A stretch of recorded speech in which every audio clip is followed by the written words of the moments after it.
मत्ती रचित सुसमाचार अध्याय 20 कुल पद 34 वचन 1। स्वर्ग का राज्य किसी गृहस्थ के समान है जो सवेरे निकला कि अपने दाख की बारी में मजदूरों को लगाए, और उसने मजदूरों से 1 दिनार रोज पर ठहराया, उन्हें अपने दाख की बारी में भेजा। फिर पहर एक दिन चढ़े निकलकर और औरों को बाजार में बेकार खड़े देखकर उनसे कहा, तुम भी दाख की बारी में जाओ और जो कुछ ठीक है तुम्हें दूंगा। सो वे भी गए। फिर उसने दूसरे और तीसरे पहर के निकट निकलकर वैसा ही किया,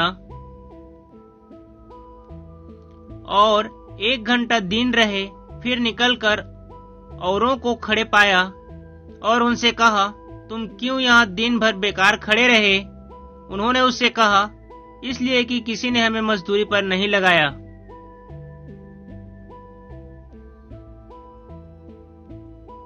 उसने उनसे कहा, तुम भी दाख की बारी में जाओ।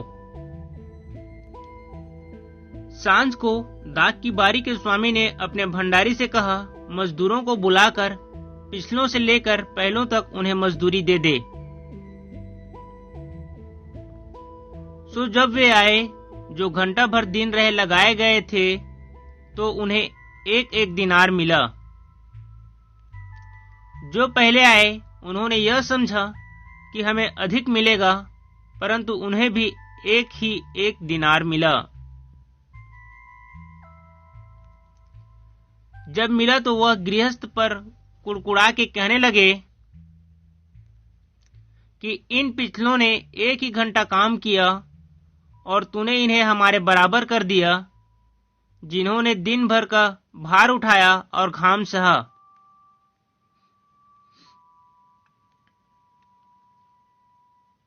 उसने उनमें से एक को उत्तर दिया कि हे मित्र, मैं तुझसे कुछ अन्याय नहीं करता। क्या तूने मुझसे 1 दिनार न ठहराया? जो तेरा है उठा ले और चला जा।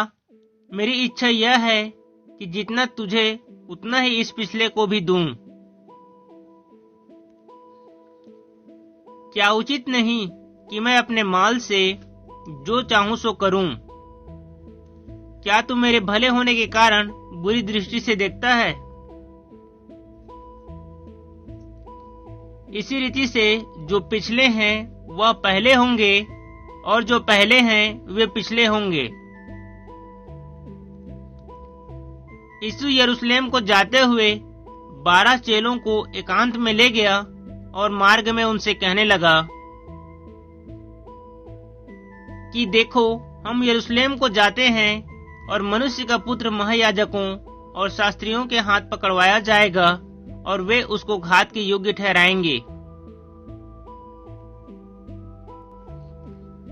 और उसको अन्य जातियों के हाथ सौंपेंगे कि वे उसे ठट्ठों में उड़ाएं और कोड़े मारे और क्रूस पर चढ़ाए, और वह तीसरे दिन जिलाया जाएगा। तब जब्दी के पुत्रों की माता ने अपने पुत्रों के साथ उसके पास आकर प्रणाम किया और उससे कुछ मांगने लगी। उसने उससे कहा, तू क्या चाहती है? वह उससे बोली, यह कह कि मेरे ये 2 पुत्र तेरे राज्य में, एक तेरे दाहिने और एक तेरे बाएं बैठे। यीशु ने उत्तर दिया, तुम नहीं जानते कि क्या मांगते हो। जो कटोरा मैं पीने पर हूँ, क्या तुम पी सकते हो? उन्होंने उससे कहा, पी सकते हैं।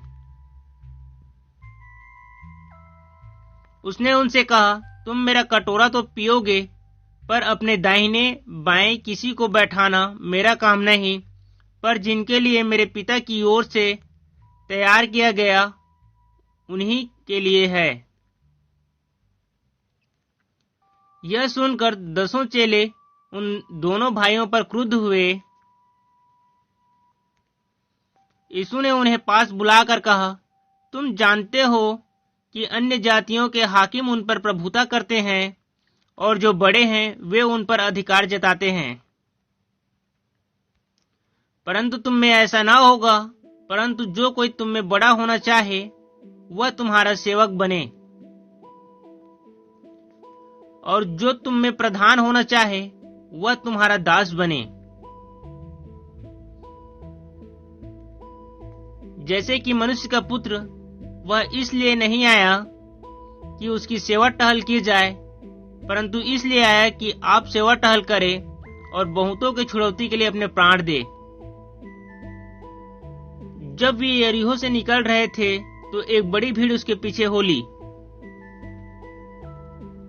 और देखो, 2 अंधे जो सड़क के किनारे बैठे थे, यह सुनकर कि यीशु जा रहा है, पुकार कर कहने लगे कि हे प्रभु, दाऊद की संतान, हम पर दया कर। लोगों ने उन्हें डांटा कि चुप रहे, पर वे और भी चिल्लाकर बोले, हे प्रभु, दाऊद की संतान, हम पर दया कर। तब यीशु ने खड़े होकर उन्हें बुलाया और कहा, तुम क्या चाहते हो कि मैं तुम्हारे लिए करूं? उन्होंने उससे कहा, हे प्रभु, यह कि हमारी आंखें खुल जाए। यीशु ने तरस खाकर उनकी आंखें छुई और वे तुरंत देखने लगे और उसके पीछे हो लिए। हालेलुया! सबको जय मसीह की।